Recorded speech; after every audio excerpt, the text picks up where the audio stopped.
Hey, Andrew Dash with Audioholics. You know, it's always difficult to define what makes the ultimate loudspeaker, a product which compromises nothing and has the measurements to impress even the most ardent critic. So when the legacy Focus SE towers came in, once again that battle raged in my mind. Should I demand the highest build quality and insist on truly full-range speakers that can play low enough to even make a pipe organ sound authentic? Or should I be more impressed and excited with a speaker that has the dynamic headroom to handle the delicacy of a five-piece jazz ensemble as well as a full orchestra? Well, the answer is yes. Actually, the answer is yes to all of those questions, darn it.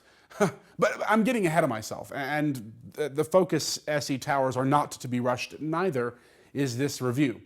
Now, I did spend some time recently with the Titan 8T towers from Status Acoustics, as well as Jim Salk's new Soundscape 8s.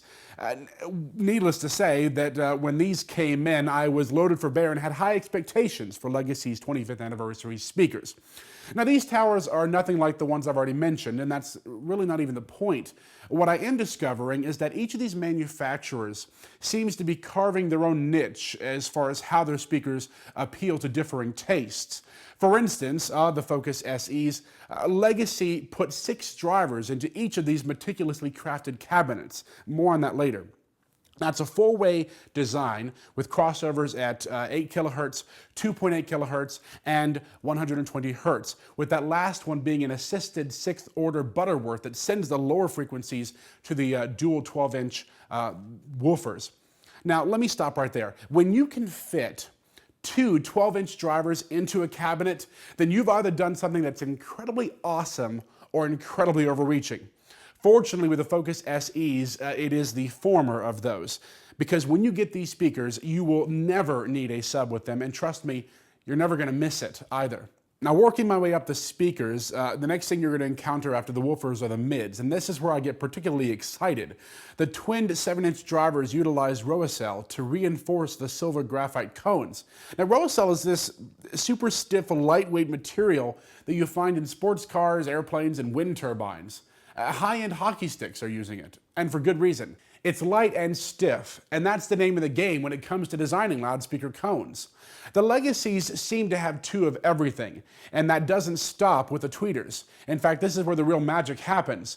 The dual air motion tweeters are based on technology invented back in 1972, but used mostly by high-end speaker companies due to how carefully it has to be implemented. Legacy used a 4-inch AMT tweeter to handle frequencies from 2.8 kilohertz to 8 kilohertz, and a 1-inch AMT super tweeter to carry the air. It's basically a folded diaphragm that moves back and forth, almost like an accordion.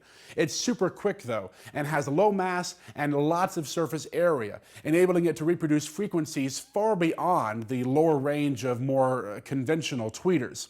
Now, only a handful of speaker designers are utilizing AMT drivers, and it takes a lot of design and know-how just to pull it off. Legacy, for instance, manages to fit 16 full square inches of Kapton into a 4-inch long by 1-inch wide tweeter chamber. Now, that of course brings me right back around to these towers, the Legacy Focus SEs. At $10,000 a pair, these speakers need to be heard in order to be understood. You're not going to read any specs or find out any information about them that's going to give you significant insight that you couldn't already presume. And they're not built to some bland spec either. These are voiced to the ears of chief designer Bill Dudleston, and they build upon the already well-regarded Focus speakers and customize those like a nitrous-laden rice rocket, except, of course, without all the glitz and the cheese, and for a lot less money. These speakers reach down really low. They reach down into your gut and into your soul, and they pull out something that you may not have even known existed. For me, that was a heart and happiness. I'm kidding, I have really. Actually, for me, it just made me want to sit down there and listen for hours and hours and hours. But isn't that really the point, right? Now, this is just a limited portion of what we have on these speakers. For all of the information that we've got, you need to check out our written review. It's there that you'll find a lot of pictures. You'll find information about how we powered them, how we set up the room, how we set up the speakers, and of course, our listening tests. Oh, and don't forget the beautiful cabinet design.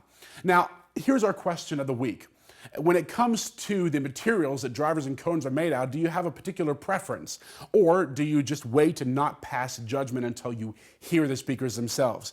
You can leave a comment below on our YouTube page and find out about all of our great videos that we have by liking our YouTube page and subscribing so that we can send you more videos. Of course, while you're here, go ahead and check us out on Twitter and Facebook as well. Our Twitter tag is @Audioholics Live, and on Facebook you can find us at facebook.com/Audioholics. Now look, listen carefully. We're trying to get to 10,000 likes on Facebook this month. So if you hit the 10,000th like, we're gonna send you one pair of smiley faces, and you're gonna love them too. They're gonna make you so happy. What, do you think we were gonna send you a pair of these guys? No, I'm sorry. No, that's, I know I pointed to them and all, but no, these are for me. Right, these are for me, Clint. I mean, after all, we're gonna. You said I could keep. You said I could keep. If I do. I can't pick them up. But that's it.